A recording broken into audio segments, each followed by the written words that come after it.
Let's record a Poddy C. Let's record a Poddy C. Let's put the endpoint. Hello! The endpoint decal looks really good on my car. Go on.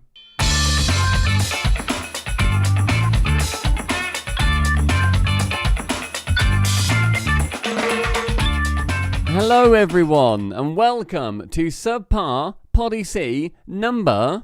what's 55 in French? Like, le 55. Welcome to this here podcast. We are SubPar. It is Cole. My name is Stumpy. And we are... I'm going to restart the intro. Hello everyone. Welcome to the SubPar Poddy C. Officially.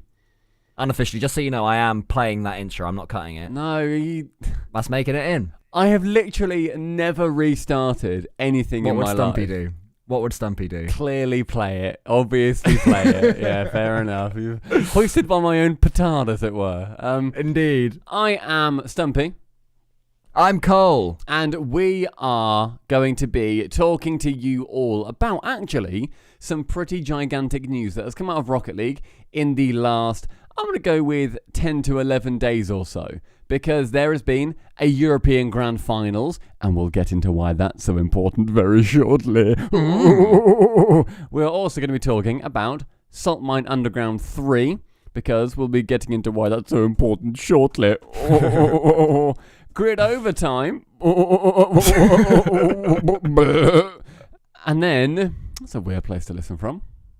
Because it's your house. We're revealing where Stumpy lives We are this going to be week. doxing me at the end of this episode. I'll forget to censor it this week. Oh, I don't even... Did you censor it last week? Oh, shit. You did, though. Of course I did, mate. 'Cause I'm a professional. If I say I'm going to censor something... Because I don't listen back. I don't listen to our episodes. I respect that about you. It's a point of pride for me. It weirdly is. A lot of people, they'll listen back and they'll improve and they'll think, oh, if only I'd said that there, and then you can take that lesson to next time. No. I like it when people say that we've reached the top because we're hardworking. We are. Shut up. We are hardworking. As a duo, yeah. Don't let the veil fall. We are hardworking. Both of us. We are. Okay. Tell me you think that we are not the hardest working people in Rocket League Esports right now. Hardest working people in esports, mate. That's you think fair. that Frankie works harder than we do? Frankie Bollocks. bloody Ward. They're just raking in all of these awards. All right. Exactly. Frankie, grow up. Easy. Grow up. Thank you, everybody who has been supporting us through the various means of which you can support us, because, of course, this podcast, we do not have a sponsor just yet. And so we sponsor ourselves, essentially. If you want to help us out, go to... shop.subpar.gg. No. I was gonna, HTTPS. I was gonna get to that. Sorry, I thought you'd be impressed that I remembered. I hate you. And make sure that you have a look at all of our fantastic merch. It would make a fantastic Christmas present for your mum. Buy your mum a SubPar jersey and then take a picture of her in it on Christmas Day. I reckon that, recently there's been the little old ladies and little old fellas that are getting the vaccine, and the news has been filled with these great stories of these older folks. If one of them was wearing a SubPar hoodie and that's been rolled up and they're just rocking the SubPar, your guy doesn't even know what SubPar is, but that would have been great. So when they go out elsewhere, make sure that your grandparents are wearing those hoodies, everybody. Yes, please do. And also make sure your grandparents are getting that vaccine. If you're in the UK, yeah. We bought them all. Pfizer. Yes, thank you very much to everybody who has bought some merch, and anybody who is wanting to, make sure you order as soon as possible. Hopefully then it will arrive before Christmas. Not too sure what the deal is with it, but obviously this store is going to be very busy. Otherwise, patrons. Good old patrons. Yeah. Fuck you. All of you patrons, you worthless scumfucks. I'm looking if we've got any new patrons recently. We don't. have 49 backers, and we do not. Last one was September 30th. No. Oh, no, we have one in October. Is yours updated? I've just clicked on join date to show by then. Oh, no. Maybe we just give up the ghost here, mate. I think that the most recent one, who's still around, was September 30th, 2020. So, cheers. Can't believe it. I can't believe it. I have also, however, just looked at our notifications to see what's happened recently. We've lost 2 patrons recently. So hopefully we can get us back to net zero. That's what I'm kind of aiming for, I reckon. So the way I think that the internet works is that we don't upload podcasts and we continue to get more patrons. So I'm a little bit confused by the fact that our podcast output recently hasn't been as high as it ever has been, and we've lost patrons. Shouldn't it be the other way? I think round? it should, and I don't quite understand why that's happened. Weird. But regardless, Cole, enough about us. Let's talk about something that doesn't involve us at all. The grand finals of European RLCS has happened, and what a show it was. It was indeed. And can we hear, Stumpy McGoblinson, why it was so special? Oh, you edit it, so play the clip. Dementor sends it long and floating. And that's the man of the tournament so far. The Frenchman wins Winter Regional #2 for Top Blokes. All that work and one read from Casio is enough to sink the fight of Team Case. I already have. I'm going to play it over the top of you saying that. Why? No one knows, because I was going to bring it back of like, oh, wow, what a clip. And then obviously keep this bit in. So we, Cole, ended up doing the casting for the grand finals of Europe. And it's still kind of mental in my head that was ever allowed to happen.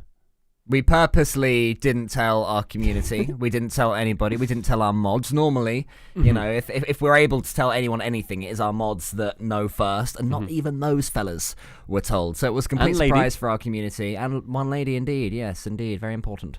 It was just a massive honour, genuinely, to be trusted with the grand finals. And they basically said, don't mess this up.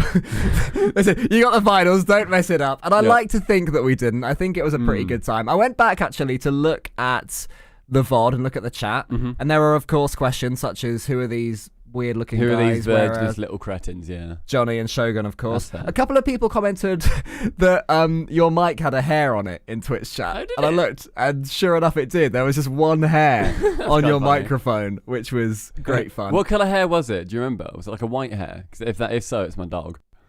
It was a ginger pubic hair. I don't know any Wait a minute.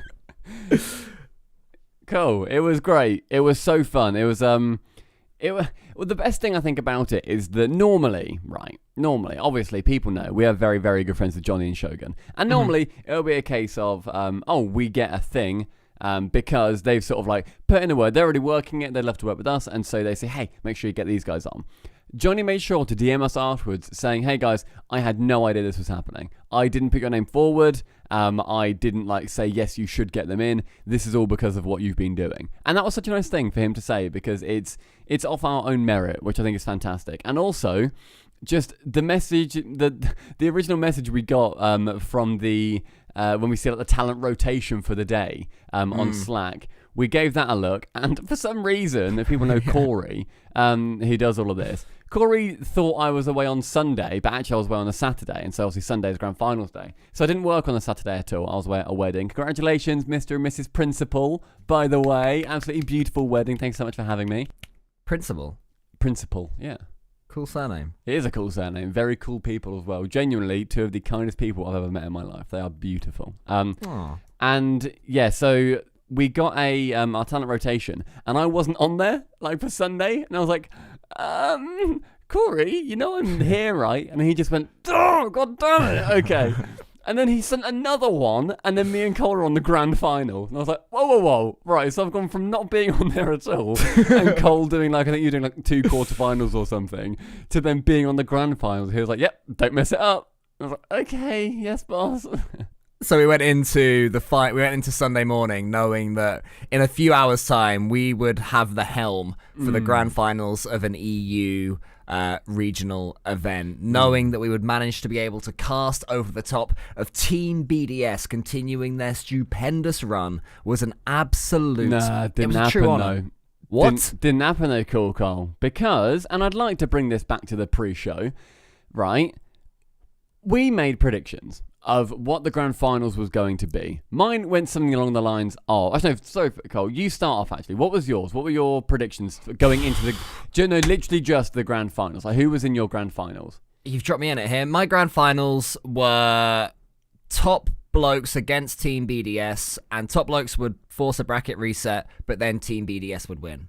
Yeah, which is fine. I also predicted BDS make it to the finals, but I did get laughed at again, which I thought was quite interesting, because I predicted that Top Blokes would send BDS to the lowers. I did say it would be a 4-2 to Top Blokes versus BDS. What was it? And in the end, it was a 4-3. Oh, you were so close to being right. I was very close to being like perfectly, like dead Sadly, on. you weren't right. So I ended up getting the correct prediction, but the incorrect result for that prediction. Which is the one that matters. And I was the only one to do so. And so my bracket was We were all wrong. still the best bracket. Shame we were all wrong. In the end, though, Cole, Team BES lost to Top Blokes, and then they lost to Team Queso.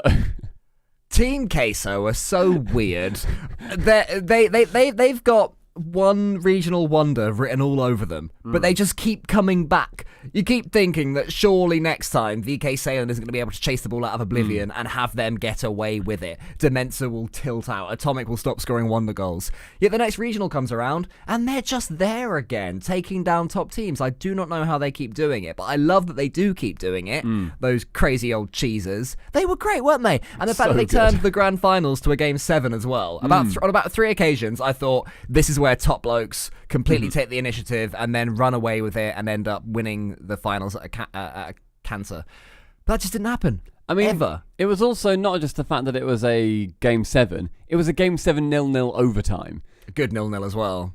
It was an amazing 0-0. All of the games in there were so fantastic. And it was one of those series where it felt like such a slugfest. Both teams were performing at the highest ability that they had. And Team Queso being 1 goal away from the bracket reset is, I think, a fantastic feat for Team Queso, seeing as they also 4-0'd Giants earlier in the day. Yeah. What a run they ended up having. But yeah, so no bracket reset, but the game 7 0-0 overtime. What a series. What an inaugural series for us to get. And Shogun said as well to us, he said, hey, if you guys get a good grand finals, I'm going to be so annoyed with you, because ours have been typically somewhat blowouts, because BDS are just sick. Like, BDS get to the grand final and then they win. He said, hey, if you get a good one, I'm so annoyed at you. And we got a good one, baby. Screw you, Shogun. Even the Vitality victory was a smashing in the end against BDS. It's not like they clawed them back and it was going to and fro and then Vitality ended up winning. No, on that day, Vitality were just the better team. This is the first time, as you say. No, sorry. When in the Shogun and Johnny cast. Oh, right, okay. So even when Vitality have won, which should be the story in its own right, BDS didn't play that great and Vitality just eased past them. So this is the first time I've had a finals where both teams, as you say, are playing at their best. And thank God for that. Thank you to Top Blokes and Team Queso for what you've gifted us. And a shout out as well for Top Blokes, Rams. He's been part of our community for 3-4 years. We met him, I think 5 years, I guess 4 years, yeah, because it was we met him season 2. Amsterdam, yeah. We met him in season 2, hanging out at a cafe. A nice restaurant. Cafe. A nice restaurant. Yeah. And Rams we didn't know he was Rams. We chatted to him for about 3 hours. And then after we'd left, Stumpy said to me, "Do you get his name?" I've no idea who that is. No, I thought you'd got his name. Then for the rest of Amsterdam, he'd sort of come out and hang with us. And we'd be like, "Oh, how you doing, man?" Never using his name. Yeah, hoping at some point someone would say it. And we just referred to him as Corner Guy because we were sitting next to him in the corner of the bar. And now look at him. He's a coach of perhaps the best team, or probably comfortably the second best team in Europe. Amazing. It's so funny. Rams has gone from corner guy. It's the fact that it's such a sitcom thing where we just didn't want to ask his name because he was so lovely. Yeah. We don't want him to think that we don't like him because we absolutely loved hanging out with him. So he has to know that we like him, so therefore 2 days later we can't say, "Hey, what's your name, by the way?" But I think in the end I did do that. I think I got a couple of non-alcoholic fizzy waters in me. Nice. And I went up to him and said, "Look, right, I'm gonna be honest, me and Cole, we don't know your name. We have no idea. We've been referring to you as Corner Guy for the last 3 days." And he loved that, by the way. Oh. He absolutely loved that. I remember him laughing, and he was like, "Okay, yeah, my name's Rams." But Rams, right? Okay, that makes sense. So yeah, it's so good seeing him work with that team and make them as incredible as they are. It's wow. And Cole, before we move on to a bit more Rocket League that's happened elsewhere, I would like to hear your top 3 in Europe right now. I'll also obviously give mine, but what is your top 4, because fourth will be a bit of a contentious spot potentially. My top 4 in Europe right now, I'm just looking at all the teams so I can take them all in. I'm going to click on rankings. Okay, is going to be, of course, BDS on top. What Stumpy's getting at is that, and we'll talk about this in general, but yesterday on the grid overtime, I was flip-flopping between whether I feel Vitality is still the number 2 in EU. Obviously not on current form, but overall. Yeah. And I think the fact that even when they're winning series, nobody seems to be scared of Vitality.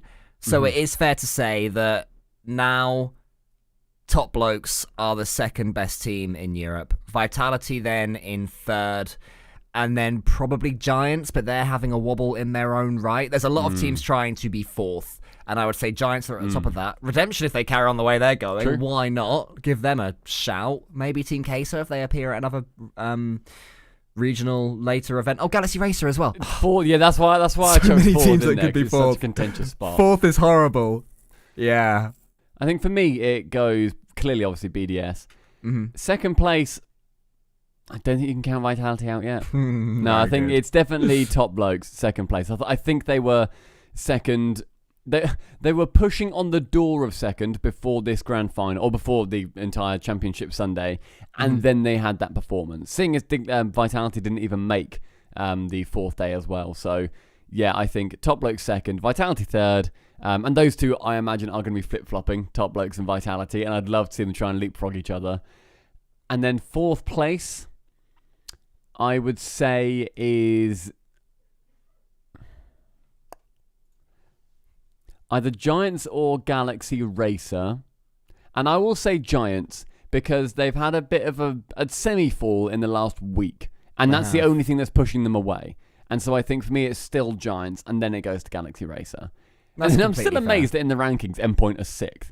After coming literally last in winter. Yeah, they're in very bad form. I feel like Endpoint could quickly drop if they continue to not do very well. Just a quick question then before we move on. To some news that involves you in particular, Stumpy. Can Vitality get back to first without a roster change at this point? I thought I would get more flack for saying that Vitality need to make a roster change. I really thought that people like on Reddit and whatever would hear me say that and think, no, that's stupid. And I would love to hear reasons why. But I think people are sort of silently agreeing that there's something wrong, and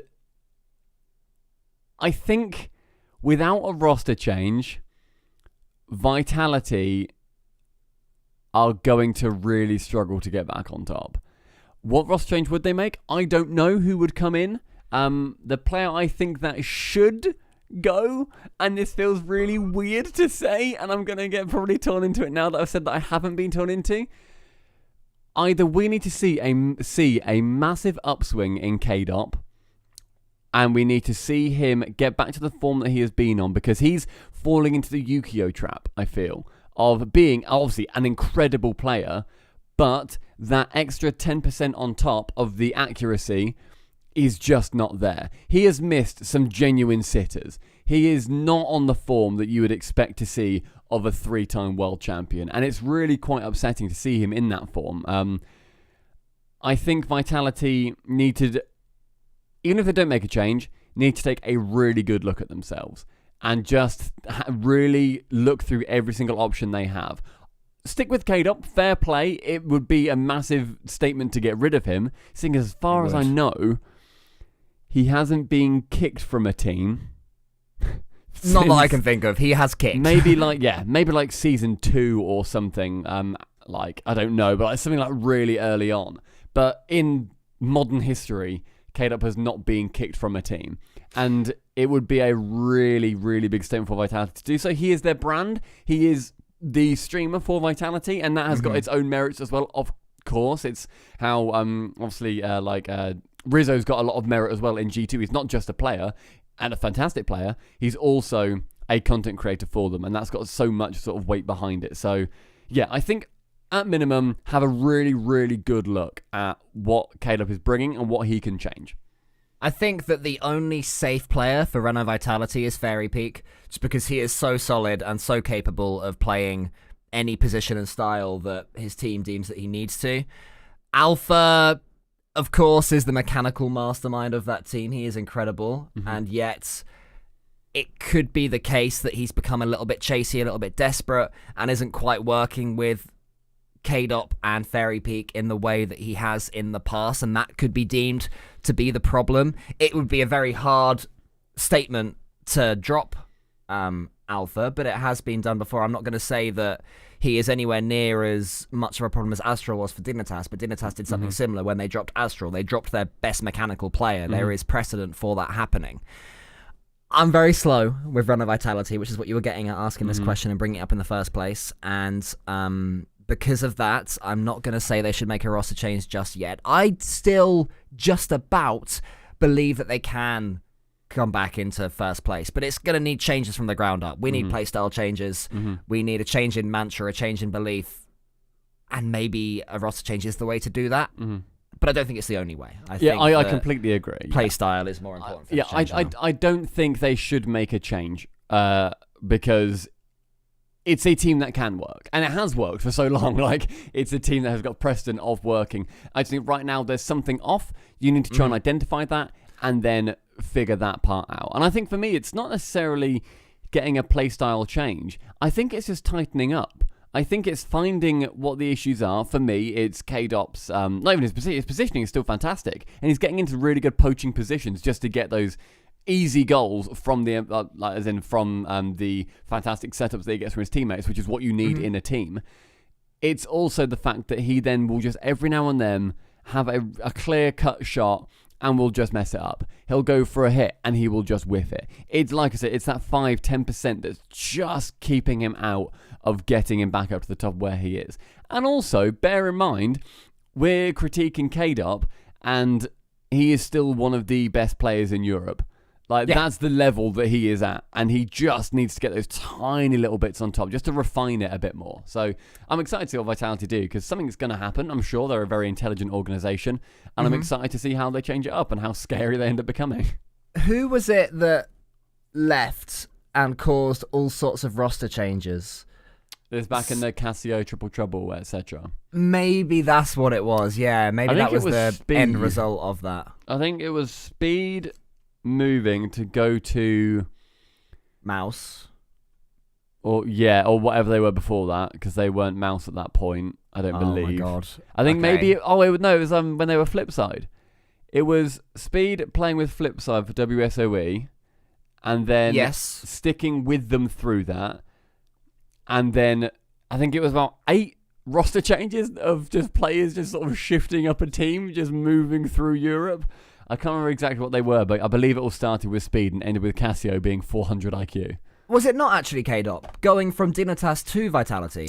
Oh, yes. I think KDOP was the catalyst. Yes, potentially. I'm just trying to think of then the fill-ins. And then Yukio then had to fill in on Dignitas.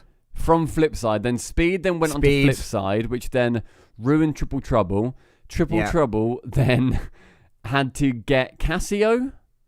Because at that point, it was Tadpole, Ronicky, and Speed. God. So then it then would have been Casio coming in. From Method. Poor old Rix and Burrito B. And then who filled in on Method after that? Breezy? Potential. What season? This would have been not after season 7. Yeah. Furious typing. Right. See, so if we look at season 8, it might have like a little like recap thing of like the changes. I just Google roster changes RLCS. Player transfers latest. So this will be 2019, I believe. All right, where's a big old chunk of players? Method. Apparently Tadpole played for Method. I didn't even remember that. Oh yeah, he did. Yeah, true. If we do Control F, KDOP. What we need to find is our overtime recap video where Doomsy puts this all in a visual representation. Remember when all the players are coming around and kicking each other, bobbing along. Oh, here we go. Oh no, that's 2018, sorry. Oh my god. 2019, by the way, is split into first half and second half. because of how many roster changes happened in 2019. In general. Just across the world, yeah. Okay, the first half is trying to load for me. Okay, right, Control F. KDOP. Okay, so KDOP went from Dignitas to Renault Vitality. That then meant that Yukio had to go from Flipside to Dignitas. Yep. Speed had to go from then Red Reserve to Flipside. Yeah, I know, right? And then we need to look for... Was he on the bricks at that point with Fruity and Ronicky? Who's that? Speed. Is that where No, Speed was on Red Reserve. Sorry. With Ronicky and Tadpole. So, yeah, essentially the triple trouble like roster. Okay. Pull Red Reserve and just went bust. Okay, and then it looks like Speed then went from Flipside Tactics and joined Tadpole and Ronicky back on Triple Trouble. 3 days later, he then went from Triple Trouble to inactive. And he stayed there ever since. As Cassio then moved from Method to Triple Trouble. And I think that's about it. And there's other bits and bobs that happened in the meantime. Man, cool. There was so much that happened. The point I was making was that if one of KDOP or Alpha or Fairy, I guess, but not really, leaves Vitality, it will lead to something similar again. And it would be funny if it was KDOP that causes... Start it again. That causes roster apocalypse twice in the same esport in, I guess, consecutive years. If this was all 2019, early 2019, I presume. Yeah, it was first half at least. Then he's got 3 more weeks to do it in consecutive years. So go on, KDOP. Oh, man, it's going to be big, and I'm excited to see what happens in Europe with that, because BDS being on top for me is still great. I'd love for them just to continue being on top. And then the fact that Top Blokes beat Team BDS in, I believe, a Game 7 overtime, was it? That's a great question. I believe it was a Game 7 overtime. I think yes, it was. Yeah, because it was a 4-3 in the end. Because we were watching it. Also, something else. Me and Cole obviously watch it, all these games with the RLCS cast in the green room. Everyone hangs out like after games. Like you might sort of deaf and go and get some food or whatever. But everyone's hanging out, which is also just another lovely thing. It's just so cool to like talk to people and like listen to what everyone's saying. And everyone, as soon as that goal went in, everyone's like, "Oh my god!" And it was such a good time. Like, oh my god, BDS has finally been beaten. Then Queso did it, and people were like, "Oh right, fair play. Okay, so you're not cool anymore. That's already happened." BDS are dead. Let's skip that next bullet point and go straight to grid overtime. So, Cole, we ended up going to, we ended up casting a load of fantastic Rocket League grid matches, didn't we? Casting is a strong word. It is basically a 4-hour viewing party where we fuck about in front of 55,000 people. Oh yeah, and there's also some Pro Rocket League, which is always fun. So we had a look at the group stages last night. So as we record this, it is the final of grid overtime tonight, or the bracket stage, should I say. And in Group A, Redemption top it again. Redemption just don't stop winning. I love it. But genuinely, this might be a trio of players that can break into the top 5 because they're lingering about. You know, I remember that I mentioned Redemption last podcast maybe, and you said, "Oh yeah, they've done well in one weekly." But now it's one weekly and a regional and another weekly. At what point do you? Because I know that I'm slow to drop teams from the top. You're slow to accept teams into the top. I think that's fair to say. At what point would you say Redemption are for real? I think they're already for real. It depends on what you mean by for real, because capable of breaking into the top 5 and getting a big org. That's where I am less convinced, but equally, what they did in the regional was lose to Team Queso, who then got to the grand finals via Giants and BDS. I think they're a fantastic team, and I'd put them very clearly in top 6. Very clearly in top 6 right now, probably in that 6th position. I think I would like to see more of them. I think weeklies do count for less, ultimately. They just do. But they do also show consistency. If Redemption do this a couple of times and get through the bracket that's going to be going on tonight for the grid, then fair play. I'd love to see them continue to do that. if then they get to next regional and they get another top 10 finish, fantastic. I am very excited to see where they end up going from there. My opinion is that right now, I think they're currently honeymooning still a bit, which is fine. It's a great time to honeymoon. Yep. Let's see where they end up sitting and resting and where they end up plateauing, because every team finds their plateau point to an extent. Yeah, that's completely fair. I do feel to an extent as well that they somewhat over-rely on Cash, who is a player so that fucking good, though. He is so fucking He's good. so good. But any day, he might suddenly start missing. Okay, but if he starts missing... No, but he's good, though. He's very good, but because he's so mechanical. So good. 1 or 2 misses. Oh, no, I'm slumping. Doesn't matter. I'm rubbish. Cash is so good. Oh, I'm bad. I can't score anything. Cash. Oh, suddenly the team disposition doesn't work. Cash is so good. I know. He's so good to watch. He's so good. Gimmick, isn't he? Cash. He's basically Gimmick from season 6. Cash is good gimmick. And I honestly, he is, and I can't say it enough, so good. I am blown away by him. Because all I see him as is, it's Cash. Like, we've spoken to him like in our chat. And like, he'll just bum about. He's just a lad from England called Curtis. Ginger as well. Just ginger. Like, he shouldn't have skill. And yet, like, he is like actually world class. It's amazing. He is genuinely amazing. But can he win while playing badly? The sign of a champion. Something Vitality have done until BDS came along for 6 months at a time. But he's never played badly in his life, so it doesn't matter. It's an irrelevant question. That's true. My bad. Yeah, that's my question mark over Redemption. When they're a team much in the same way as Galaxy Racer that have to be playing well to win, and if they're not playing well and the mechanics aren't working, I don't quite back Redemption to grind out victories in the same way I don't back Galaxy Racer to grind out victories. That's the plan B that maybe they are working on, and maybe when this purple patch does slow down, they will prove to me that actually they can dig deep. It's a very well-known phrase. Give it a Google. It means like just give it a Google. No, I'll ask the question actually. Top. What's the way you said it? You made it sound like I'd said something that was obscure and silly, but it's not. Purple. Is it a football thing? No, it's not. It's just a phrase. It's just fine form, the best form that you've ever been in. I'm in a real purple patch right now and casting. Every word is coming out clearly and I'm not stumbling at all. That's what it means. So when this purple patch does slow down, will they then be able to play badly and grind out results against teams that are in finer form than they are? That, to me, is the big question and one that I always ask when a team is emerging. Oh, I've never heard that phrase before. It's nice, isn't it? It's also apparently an overly elaborate or effusive piece of writing. I need to Google what effusive means. Oh, I don't know that one, yeah. Showing or expressing gratitude, pleasure, or approval in an unrestrained or heartfelt manner. Sorry, what are you asking? What? No, I didn't ask you anything, you... Jesus.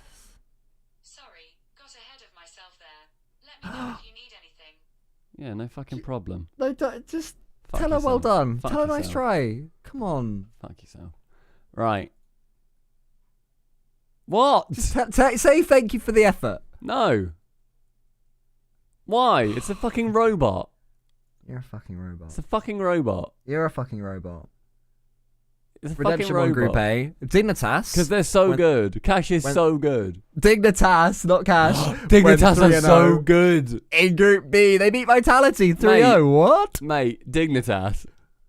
Right. I think it's basically me and Leaf stuck with Dignitas through how terrible they ended up being. They did become terrible. They became genuinely bad, and it was really horrible to watch because Violent Panda is my two-time world champion best mate, and good friend of ours. Yeah, of mine, and he's hurt his thumb, obviously, and it's horrible that that's happened.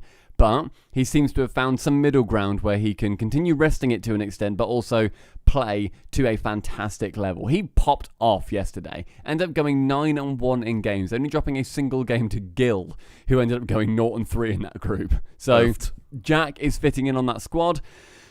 And I think me and you both agreed on this, that Jack was a near perfect person that they could have got on that roster because he's a ones player.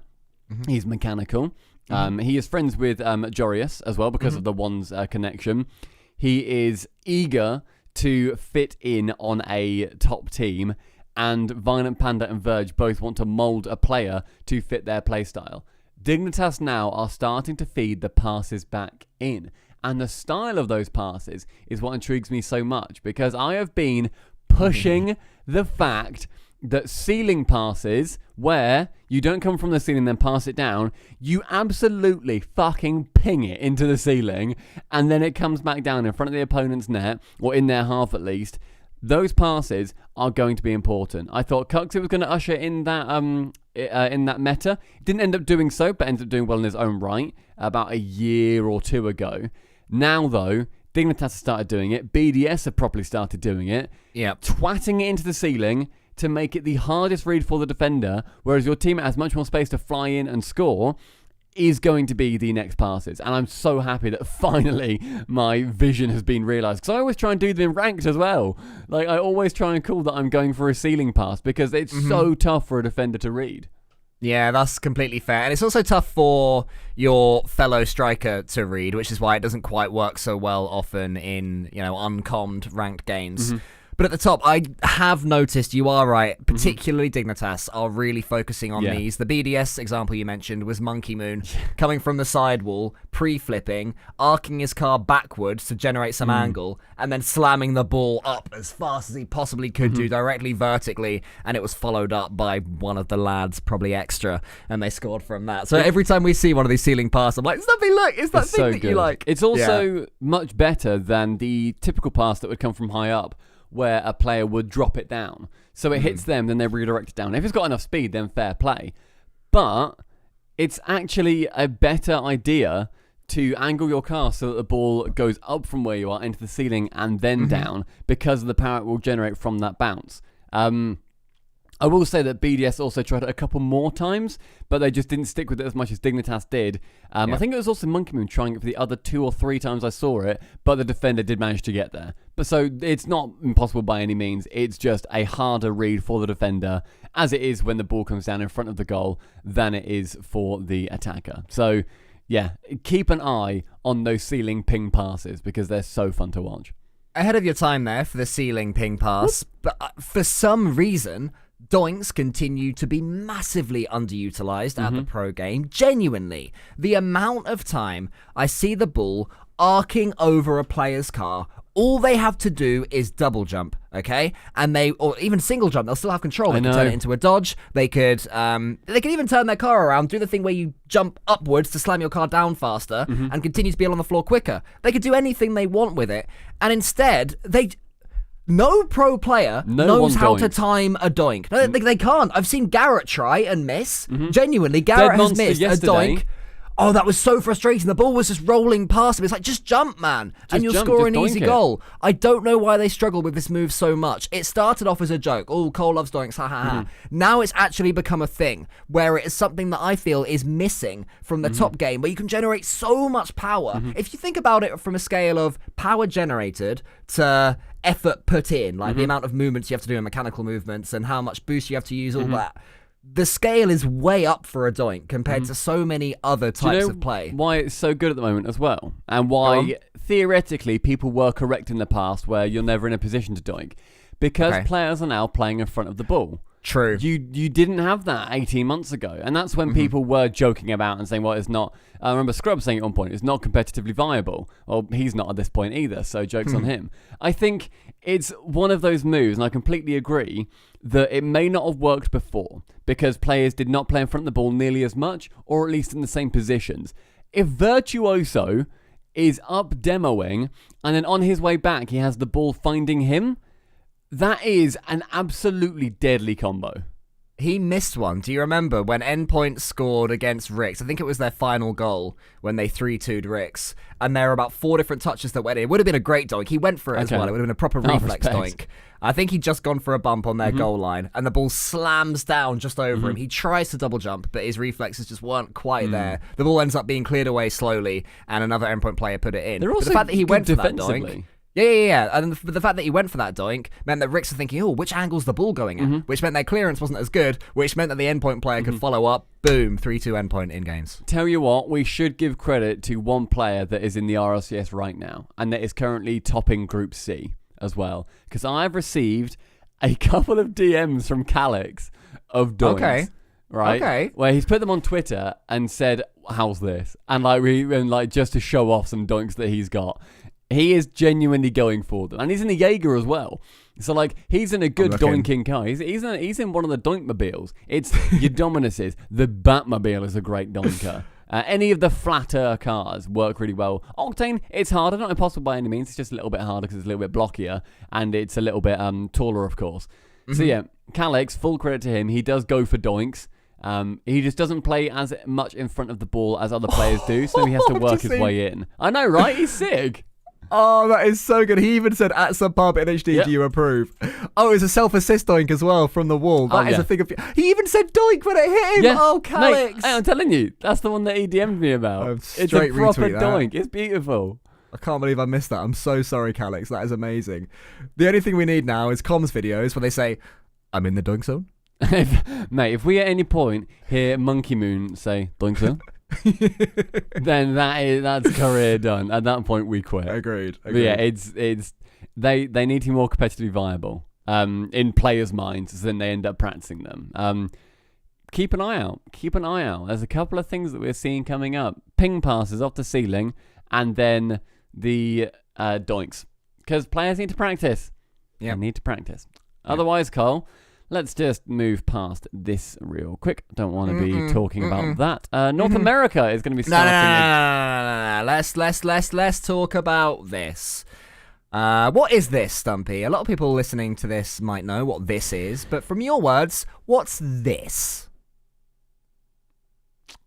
It's the worst moment in my career, I think, is what this is. So, for context, Johnny asked me if I wanted to do a Salt Mine Underground 3 1v1 match. I was like, wow, I don't play 1v1s, but of course I'll take him up on it because Johnny's come to me not for how good I'd be at a 1v1, but because of like content and whatever, and because it would just be funny, right? Which is fine. And he said, it's going to be versus Kaylee. Fantastic streamer. Everybody should go check her out. Kaylee TV on Twitch. She's awesome. And she challenged me essentially through Johnny Boy. Loser gets $250, winner gets $1,000. So not bad. Good stakes then. And I thought, you know what? This will be great. This will just be a fun event. We'll play through it. It'll be a nice bit of easy $1,000 for me because it's Kaylee. Like she's probably like Diamond 3 or whatever. I got absolutely unceremoniously bollocked. I got fucked. It was awful.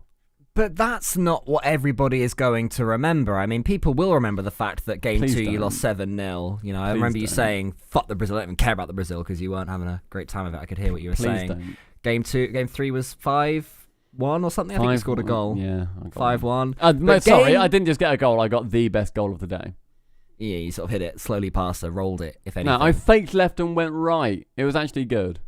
Okay, I'm sorry. Well, Game 1, though, you were actually playing okay. With shitty frames, too. And people were saying it was an excuse. But I was actually on about, like, 70 or 80 frames the entire match. Yeah, you were doing really, really well. And then I want to hear from your words what happened. But before we do, I want to hear the reaction from Shogun and Matt Ellsworth, because they were not impressed. It's going to be a race to the side. Stumpy gets the demo. Stumpy gets the save. And now he's got to make sure. Oh, Stumpy, mate. You Yes! What are you doing? Where are you going, lads? Stumpy! Yeah, so they went big on that, didn't they? They weren't happy. What happened was, turns out, firstly, my brain turns off in 1v1s. I genuinely don't think. And because in 2s and 3s, I know what should happen. I've seen enough of it. I'd seen in 2s, I love playing 2s. I really enjoy playing 3s. Obviously, we cast 3s as well. I know the theory. Mm-hmm. In 1s, I have not got a single starting point. I don't know where to work from. So my brain was off. I demoed Kaylee on the way back to my net, and I end up hitting the ball. The ball then hits the right post, and it then rolls up above the net. I think, oh, okay, that's fine. I'll go grab boost, then go get the ball. The ball, however, is slowly spinning Had other ideas, didn't it? To the right-hand side towards my goal. And for people that don't know, whilst the ball does not curve in the air, the spin that the ball has, like just by the how it looks, how it's spinning, as it hits the ground, it will skip off in that direction, or that spin will transfer to momentum in that direction. So the ball then lands, I've got ball cam off, turn it back on, I just see the ball bounce once and just whoop, go over the line into the net. So slowly. And it was, firstly, heartbreaking. It was awful. I hated it. And then it was the funniest moment, I think, that has happened in the Smug events, because chat absolutely broke down. Johnny Boy's chat went crazy. Our chat wasn't looking, but I looked afterwards, went crazy. Kaylee, I looked at her stream actually earlier today because she said she laughed loads. She smacked her desk and was hyperventilating from it. I couldn't believe. If you want to see the clip, go to Johnny Boy's Twitter, have a look, and just see what happened, because you were watching me live, Cole. Yes. And it wasn't pretty. I was watching you live. So we had a system where Stumpy and I were in a Discord call together. I was muted, so I could talk to our chat, because obviously none of my sound was coming through Discord, but then he wasn't muted, so I could hear him. So I could laugh at Stumpy swearing, go, oh no, Stumpy, don't say that, or whatever, but he couldn't hear me reacting. And when you'd got that demo, you were so confident. You were like, that's not going in. Let me just get some boost. I think I literally said, ignore that. I'll ignore that. Yeah. And then you get the boost, you turn around and it goes in. You're like, how have I done that? And at that point, I'm dying.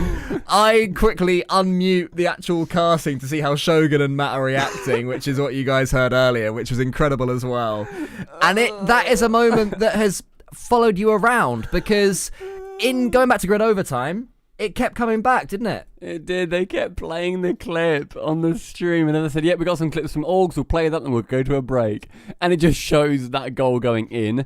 When we went and watched an Oxygen Overtime, that ended up being 7 minutes long, Matt and Johnny were talking, because they told their chat, okay, as soon as Overtime watches us, spam 2 in chat. Okay, and they were like, okay, go plan. We then watch them, because we're obviously cycling through all the streams, and they, for 7 minutes, talk about that goal, and they are tearing into me, and it was fucking hilarious. It was so good. One thing I will say as well, though, is that I don't think some people on the internet know what a joke is, because people genuinely thought, because I was acting up annoyed and sort of like, talk about the game, Johnny, for fuck's sake, just talk about the game. Didn't say for fuck's sake, because it's Good Overtime. Very true. No fucking on the overtime. Just talk about the game and walking off and stuff. And people genuinely thought I was annoyed and thought that maybe Matt, the nobody that is Matt, had got to you. Yeah, had got to me, literally an RLCS caster, when I let him sub in for me 1 week. No, you're welcome, Matt. And Johnny Boy, were getting on my nerves. No, it was so funny.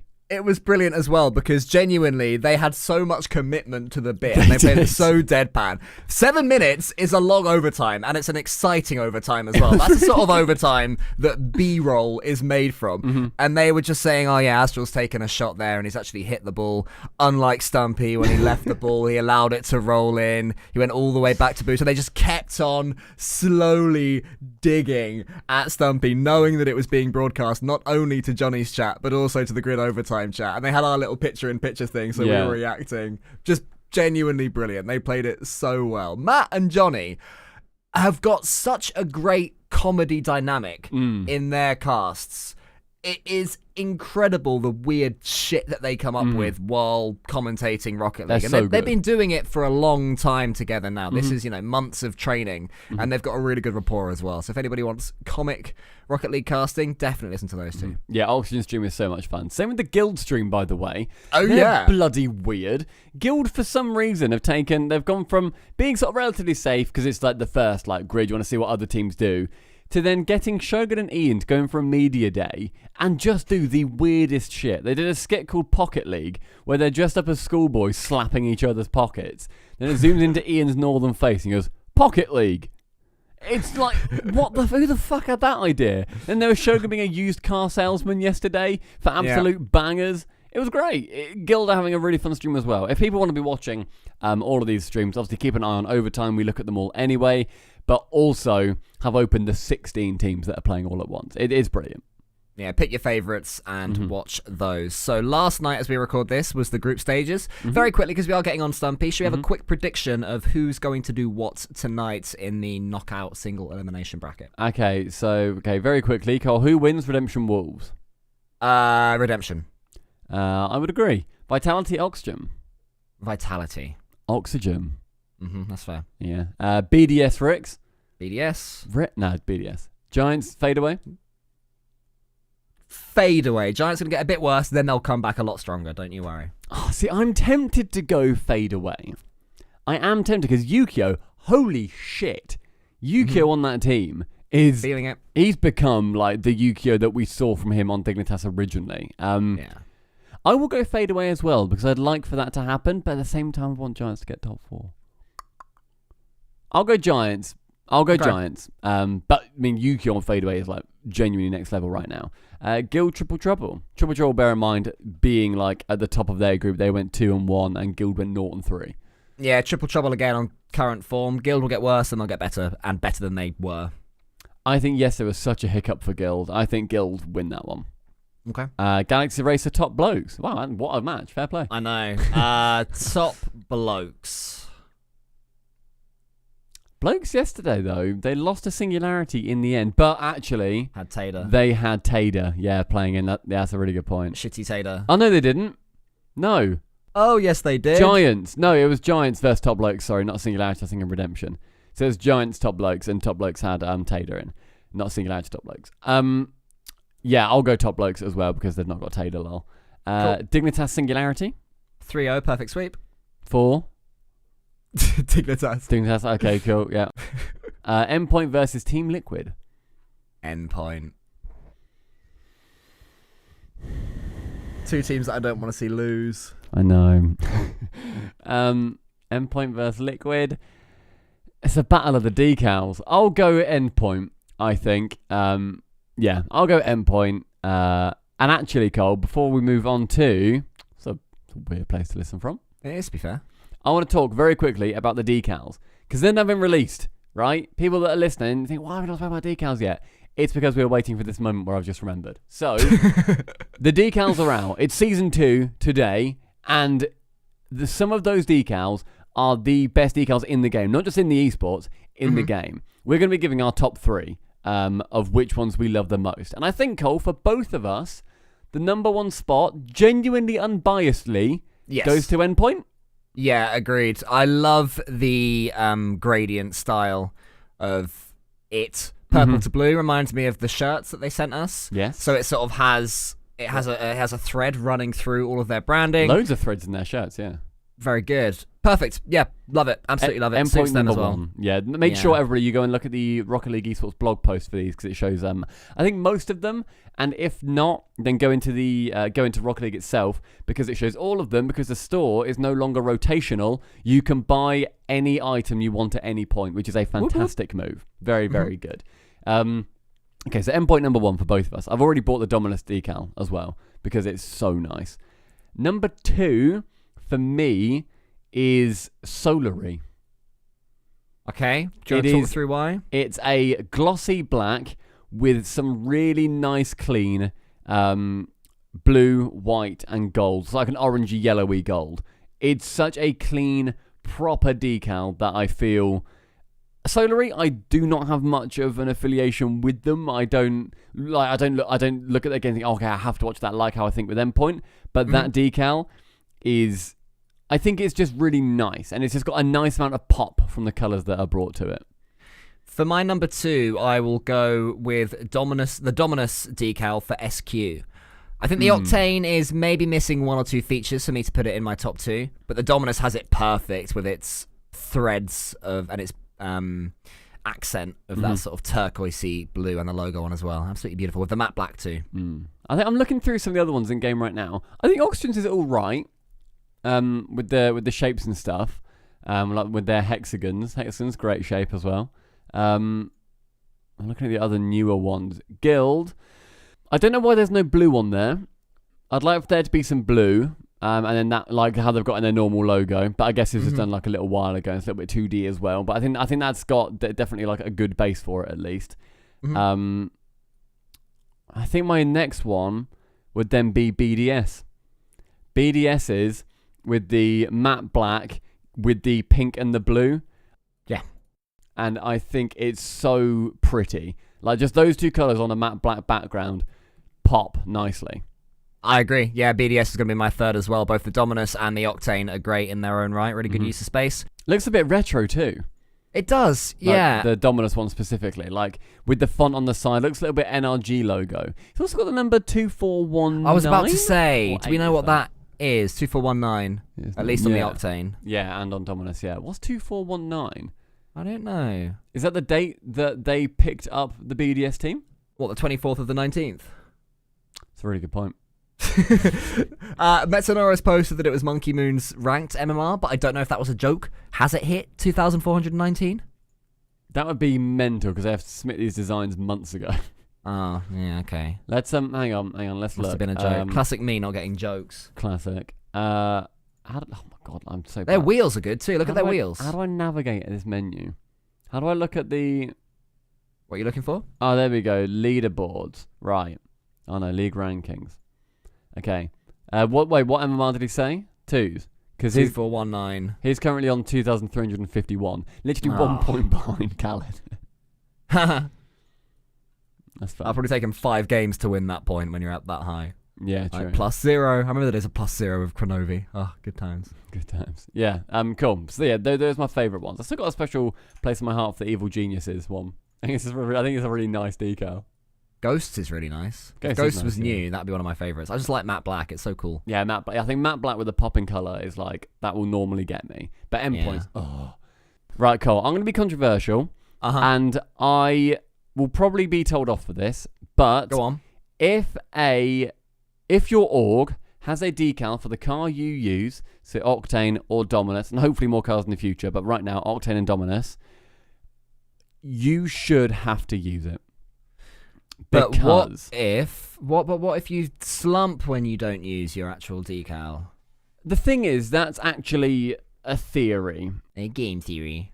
Game theory. Because you can't not say game theory. Because placebo is a genuine thing and it's very important and you want players to perform the best they can. However, correct me if I'm wrong, a football team, you can't just say, Jamie Vardy can't say, I feel like I'm slumping in this Leicester kit. I wanna whack on a Jack Wills hoodie, is that alright? And they're like, no. Like, what? Like, obviously you can't. Like, what the fuck's wrong with you? No. Your boots as well. Your people have got brand deals with Adidas or whatever. You need to wear Adidas boots. You can't slump and wear some Nikes. So I think you just should have to do that. I think it brings a lot of... I think it just looks better. I think it brings a lot of the, what's the word, like synchronicity or whatever, like to the team. It makes everyone look the same. I also think that you should have matching profile pictures. To less of an extent, but I think it just looks nice. I like it when teams do that.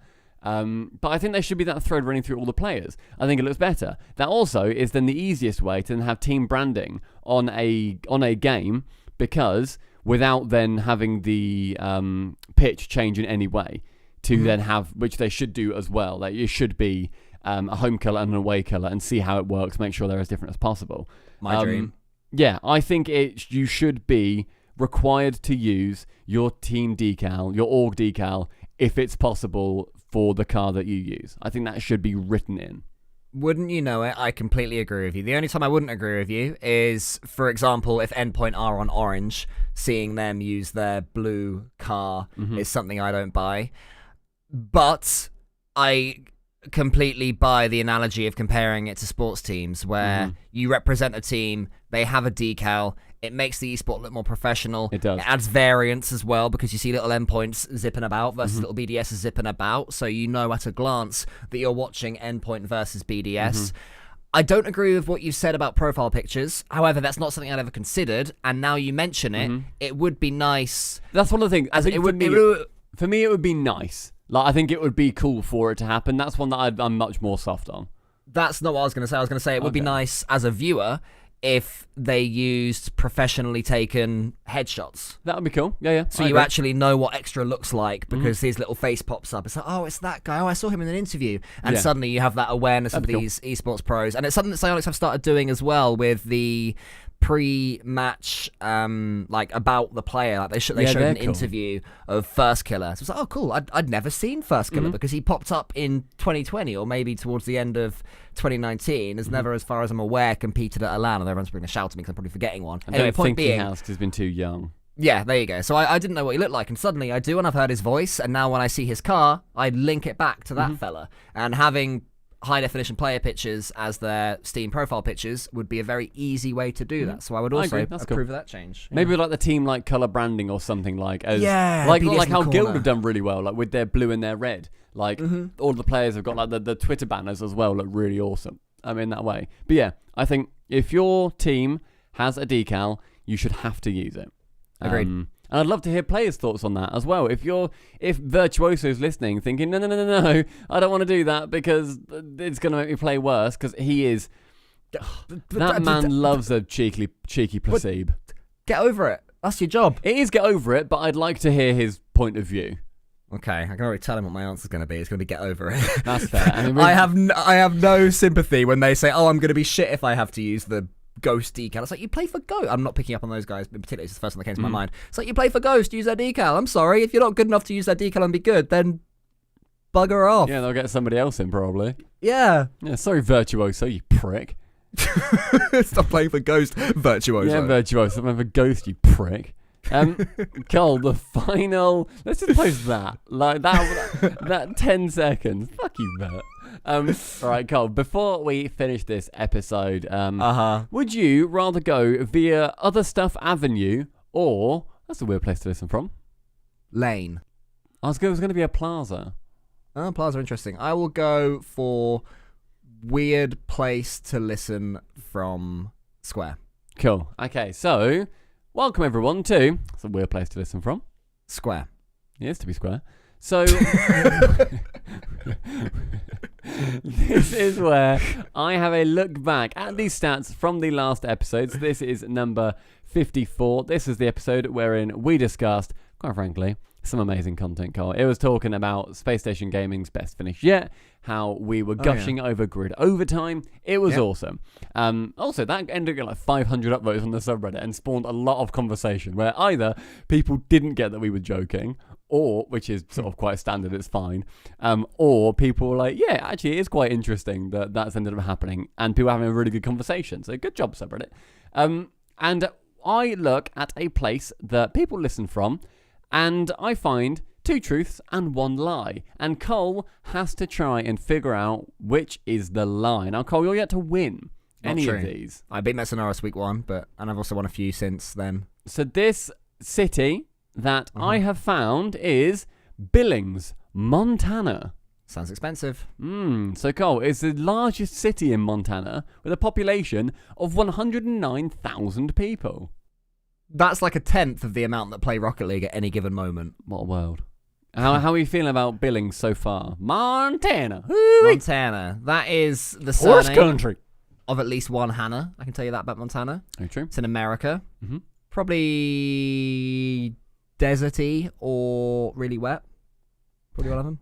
One of the two. I'm going to go with deserty for Montana. I think that's fair. I saw a couple of pictures. It looked just like a city, to be honest. It looked sort Classic. of like a Vegas-esque, like with the fact that it was like surrounded by deserty looking things, or like an Arizona kind of area. I'm watching Breaking Bad back at the moment with my girlfriend, and what it's a just show. desert everywhere, man. In It's so Albuquerque. depressing. Yep. Yeah, it's wild. Yeah, I never want to live anywhere like that. I got so many nosebleeds in Vegas because of all the cocaine I was doing. I got just zapped every time I touched I metal. know. Oh, it was Yeah. awful. Well, just you go into a lift and you just get fuck. God. Fuck off. Fuck off, you lift. So, Cole, there are 3 facts, wink, that I have Okay. got for you right now. Stop winking. Fact number 1 is Billings is split into sections. Like many other US cities, that's not unique. However, what is Okay. unique is that in one section, it is walled off by a 150-meter tall cliff So the cliff is the end of a section. and begins another section. Oh, that's pretty cool. Okay. 150 meters tall. Is That's- incredibly tall. 75 U's. It is 75 Ms. Okay. Yeah. Now I can picture it. Okay, yeah, that's the one. Okay. Billings, Montana is the birthplace of Billy Ray Cyrus and inspired the name of his daughter's Disney Channel moniker, Hannah Montana. Okay. Okay. I mentioned her, yeah. But You she's not did, Monica, yeah. I she's thought Hannah. you'd read ahead. No. I just knew that, mate. That is coal Yeah, knowledge. Hashtag. Hannah Montana is coal knowledge. Respect. Okay. The final fact is that Billings, Montana can boast that it has more breweries, Okay. more brewer. I hate that word as well. My mate used to work in a brewery, and every time he said it, I was like, it's a horrible word. Billings, Montana can boast that it has more breweries than any other community in Montana. 8. More brewers. I got more I'm glad that you put brewers. 8 in brackets. I like 8. that, just so I know, just so I have some sort of Yeah, just so you know the starting number. point. Yeah, exactly. Okay, so is it intersections of a big cliff? Is it the birthplace of Hannah Montana's dad? Or does it have more breweries than any other community in Montana? So I think the fact that I said Hannah Montana and you've got her there, is that too obvious? Is it too obvious that You where always someone try has and listened play from, me rather than playing the Listen. facts. Okay. There's 2 ways to play poker. You either play the maths or play the opponent. I'm playing the opponent right now. Or just get lucky. I think it's too much of a coincidence that the one place in Montana that has one of our little listeners happens to be where I believe there were Montana's... 8 listeners, by the way, from here. Oh, jeez, hi. I know, yeah. Fucking hell. It's not that high. Jesus. Have a meet I up. scrolled up from the ones. I'd love to see the Billings, Montana meetup of SubPar Poddy C fans. Oh, I love that. I always love when people take pictures of them being near the places that we have spoken about on this podcast. It's so funny. Yeah, if anyone's near this cliff, which may or may not exist, it's 150 meters tall, then take a picture. Imagine. Right, what I was going to say was, I think it's a coincidence that the SubPar Poddy C listeners happen to be from the place that Hannah Montana's dad is from. Okay. That is the one that I'm zoning in on right now. Okay, it is, just as a heads up, remember that it is the largest city. That's not the lie up there. It is the largest city in that's Montana. fair. So the odds are that it would be that one. Okay. Yeah. That's a Just fair in point. case you forgot that bit. Yeah.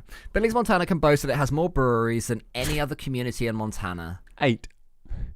That's a good number. I think I believe that one. Okay. I buy that one. I can't tell you why. I'm just getting purchase vibes. I'm ringing it up. Ding, ding, ding. Yeah, Whack on my contactless. It's bought. that's fair. What an invention contactless is. That's so good. Thank God we have that. We don't have to sign our shitty names every time we buy anything and give a tip. Come on, America. Fuck Catch off up. tips. Fuck off Virtuoso. Right. Split into sections. Like many other US cities. It's between those two. Okay. I'm going to say that the middle one is a lie. I think that Billy Ray Cyrus is from some smaller place in Montana, not in Billings, which is freaking massive. So you're not going with the stats. No, I'm going against it. Okay. I'm trying to think whether you double bluff me, and I think this is a singular That's bluff. fair. Okay, so Cole, so you've Fine locked answer. in Yep. that your lie, and also I want to do something new for these. I thought of this when I was writing them.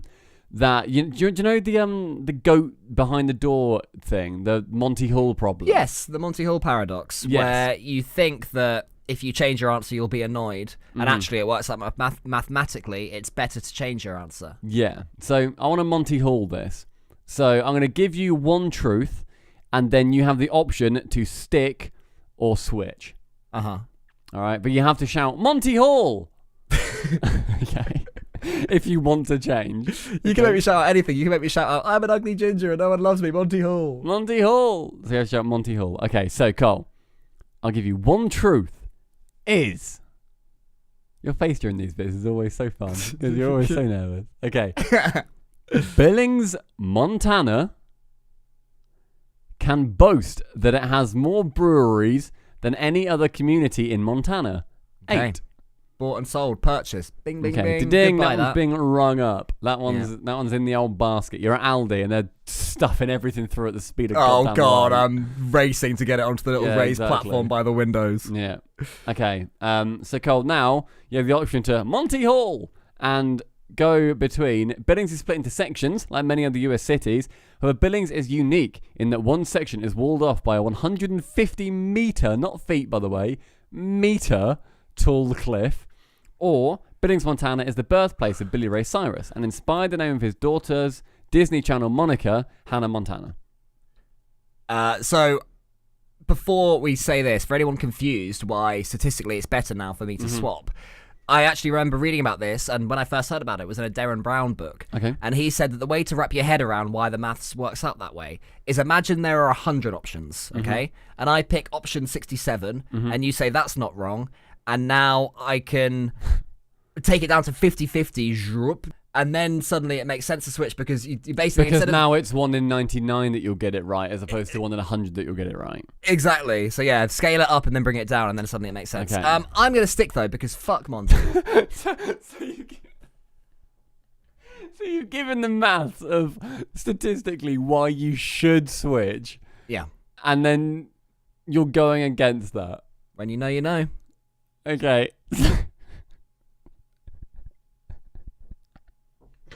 Oh, that's such a cold move. Okay, right. 400 IQ. I play with my cards face up. It's like, well, they'll never know how to play me. Okay, so, Carl, I will tell you the lie is Billings is No. the birthplace of Billy Ray Cyrus and inspired the changed the name wording. of his daughter's Disney Channel moniker, Hannah Montana. Oh, brilliant. You did it. Your Where- first where- win. Not true. Where was Billy Ray Cyrus really from? I have literally no idea. I do know that they were originally going to call Hannah Montana Alexis Texas until they then realised that was a porn star's name. Oh, that's a good little fact.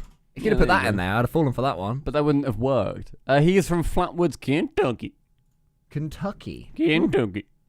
How Ooh. close is that? Hang on. To Flatwoods. It looks like a shithole. Good To chicken, what though. was this place called? Billings. Billings. Montana. It is. What the fucking hell? It's 25 hours away By car. by car. That's a long old journey. Why innit? would you do that? Why would that be one country? Split it up into 50. Make it 50. Yeah. Make it. Oh, Montana's huge. What the fuck? Oh no, it's not as big as I thought. I just confused it with Idaho. Hate when that happens. That's ridiculously big. Genuinely, why though? Why is it that big? You literally can't manage it. 300 million people, I believe, in America. Ugh. So, Cole, that's a weird place to listen from. It was, to be fair. To be square. Sorry. Very, very quickly, Cole, we'll take a brief little look around Other Stuff Avenue. Cyberpunk 2077 is released today. You getting it? No. Yeah, probably not. Me I neither. think it will Haven't be got time. disappointing. And I don't want it to be, but I feel like it's going to have No Man's Sky syndrome. Where people You're very- think it's so perfect and it isn't. Negative person. Wow. Did you feel the same way when you met me? I knew you'd be the love of my life from the minute I heard of you. Oh, okay, that's cute. You want a Doomsy, really? I actually wanted art. I wanted your mate art. That's what I was in lovely. it for. That's completely fair. If someone picked art over me, if Linnea left me for art, I'd be like, fair. That's fair. Yeah. And Cole, the second point, is, only I filled these in, is I have a PS5 now. I've got nothing to say. I had to, I think I spoke about this on the last podcast. I went through the ordering of the PS5 on the Tesco website, and you have to brute force it, and it was a nightmare. I went to pick it up yesterday on the 8th. They tell you to pick it up at the customer service desk, and the poor woman there had no fucking clue what I was talking about. And I've never felt like more of a child, because and she's there going, so what's this? I'm like, it's a PlayStation 5. Can I have my PlayStation 5, please? And I have a PlayStation. And she was like, okay, you have to go to a normal till. So I went to a normal till. And I was thinking, you know when like you get told to do something and you're like, I know this is wrong. I just know that this is incorrect, but I'm going to do it so I don't then cause a scene. Mm-hmm. I went into a normal till. I'm thinking, they can't get this from a normal till. It's clearly customer service. Then a manager came over, and I was like, oh, I'm carrying it. I didn't want to. And I was like, look, it's okay. She's like, I'm so sorry. I'm like, honestly, it's fine. It's Christmas. Everyone's confused. So yeah, ended up getting my PS5 in the end. I've played Astro's Playroom, which is like the tech demo part Tech of demo, it. right? And I thought I played about an hour and a half of Spider-Man yesterday. I played it for 4 hours. Oh, wow. Yeah, it was after the grid, and I've got it set up in my projector in my office. I saw you on Facebook at like half midnight. I know, and because I was I'm accidentally right, playing, lady. I was accidentally playing Spider-Man. All right, Astro's Playroom, and just quickly, the controller. It is. Can I see it? Can I see? Let me see. Yes, I'll go grab it 1 sec. Oh, sorry, I didn't realise it was far away. You're just left with me now. Some people never hear this because he never listens back. Every time you see him, at him and call him long. Hello. Hi, you alright? I am long. So. Oh. You went Here too quickly. It's firstly, it is the nicest feeling controller. It honestly feels incredible, right? Anyone wondering how the shoulder buttons sound? Well, they're clicky. This is the PS4 for comparison. Yeah, they're quite smushy. I've got my PS4 here, actually. Actually, they're quite similar, actually, to be fair. Yeah, they're actually very similar. Yeah, I've also got a new PS4 controller, to be fair. Oh, fair. Okay. But yeah, it is the adaptive triggers and everything. I thought, you know, when like you see a tech demo and all the reviewers like, oh my god, this is like so game changing. It feels like I'm walking on sand and stuff like that. Like when they're walking on sand in the game. I was like, okay, all right, grow up. In Astro's Playroom, there are bits where like you swim. There's bits like you walk on a cloud. There's bits where like you skate on ice. Genuinely, it feels like that, and it's so weird when you're skating on ice. The controller makes like a really subtle sound, and it feels like you actually are. It's so strange, and it's incredibly impressive. This controller is like the most impressive thing about the PS5. When you walk on sand, do you like open up a packet of crisps? There's little grains of sand there, and it's like, how did all this sand I have no idea how it does everywhere? That. Oh my goodness. That's cool though. I'm also gonna send you a picture because I had it on my projector last night. I'll send you a picture now of a picture I took in photo mode in Spider-Man. What? Look at that. Hello there. It's so zoomed in. He's like a little animal. I'll put that on Twitter as well. Hello. It's genuinely unbelievable. It's like Jorby's webcam at the start of home broadcast. I miss Giant Jorby. Jorby was great. But yeah, it's like it shows every fiber on his suit. The graphics, I've got it on the 60 on Spider-Man. You can do it like 4K mode at 30 FPS, and like it's got like ray tracing and shit. Or you can have it still look incredible, but toned down a bit at 1080p, and then it runs at 60 FPS. And so I went for the 60 FPS one because I just prefer that, because my projector's only 1080p as well. And I just thought, and it's still like world class. It's one of the best looking games I've ever seen. I think Red Dead 2 still pips it on PC, but this is like very, very up there. I feel like he's staring into my soul. I don't have one, Spider-Man. I'm ginger. Leave me alone. But Stop looking at me. But it's like the little scuff marks, like around his eyes and stuff, and like the reflections, and like everything's like actually accurate. It's super cool. It's crazy. I'm really glad that you are happy. I know that you are a tough man to please, and you are more than. I love it. You're not going to lie to yourself and say, "Oh yeah, it's perfect," even if you're actually exactly. thinking, which is something I do. So I'm happy that you're pleased, and the haptic feedback. Hopefully, at some point. It'll probably stay a PlayStation-only feature, but who knows? Maybe PC devs will start using that functionality as well, and either Rocket League or various other games on Steam and Epic Game Store will be able to use that. It's also USB-C, which is awesome. I love that. USB-C, which is perfect. Of course, because then you can just chuck your phone in there when it needs to charge. It's got the really gimmicky things of like there's like bits in Astro's Playroom where you like blow into the microphone to make the fan move. You know, they're going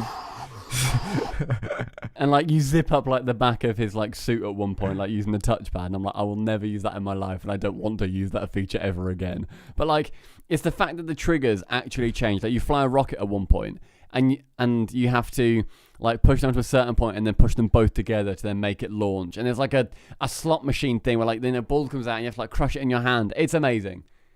I feel a little bit like my grandma when I tell her about Rocket League and how I'm doing, and she's I think it's cool, but I haven't seen it, so I'm in that in a nice way, in a wholesome way. Hold trust. But I do trust that. I'm just here. Hate it? I don't. I'm experiencing it secondhand, and I'm happy that you're happy, and I'm feeling your excitement, even though I don't quite understand myself just yet. It's lovely. It's a wholesome thing. Why do you hate it? Because I hate you. That's very fair. But yeah, anybody else who is thinking of getting a PS5, get it. I feel like it's just literally better than the Xbox.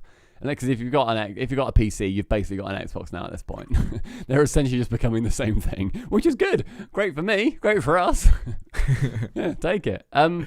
Thank you, everyone who has listened to this slightly longer SubPar Poddy C. This I've has got to edit been. this before grid, mate. Yeah, sorry. This has been episode 55. It's been a good one. Cole, what was your favourite moment? I liked it when we had a go at Cash. That was very good. Make sure, everyone, that you have a look at our merch. https://shop.subpar.gg. Have a little gander. Get it in time for Christmas. Make your grandma wear it in front of the cliff in Montana. While she gets the vaccine. Yes, absolutely. Oh, what a world. Have a good one. We'll see you soon.